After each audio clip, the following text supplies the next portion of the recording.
When it comes to walking the walk, the Senate DFL is delivering on our promise to make greater investments in rural Minnesota. Workforce housing needs have been delivered through a tax credit for housing developers to spur building in communities with low vacancy rates.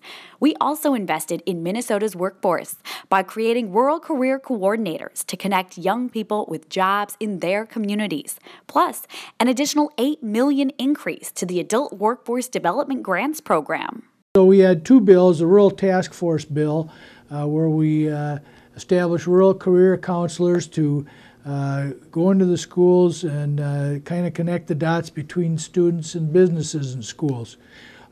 We ended up with $3 million in the Senate's Environment and Natural Resources Economic Development Package, and so we're proud of that. The Senate DFL understands the importance of innovation. It's why we added $16 million to the Agriculture Research and Education Grants Program, which funds important research at the U of M and its veterinary school. Innovation also means incentivizing clean energy that supports new jobs in a growing sector.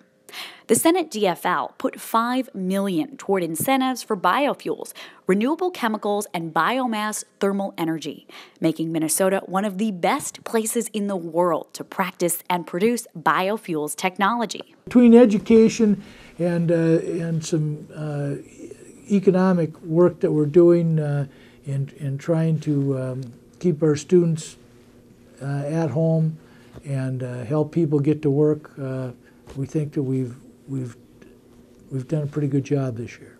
The GOP-led House also promised to help rural Minnesota, but they turned out to be empty promises.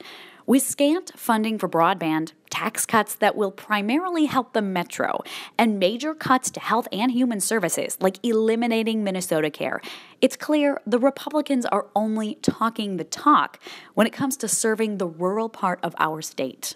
The Minnesota Senate DFL fights for all Minnesotans, from Duluth's North Shore to our shared border with North and South Dakota, and the Mississippi towns on our state's east side.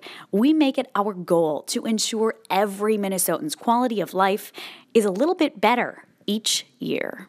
We're trying to make sure that the investments in rural Minnesota pay off for people in rural Minnesota and actually attract new people to come out to rural Minnesota, where the lifestyle is really, really good and the jobs are paying, but the cost of living is a little bit lower. So I think it's a great place for young people to start their careers. I think it's a great place for people who are established and want to go to the next step in their careers to come. And I also think it's a great place to raise a family. So I think we have a lot going for us.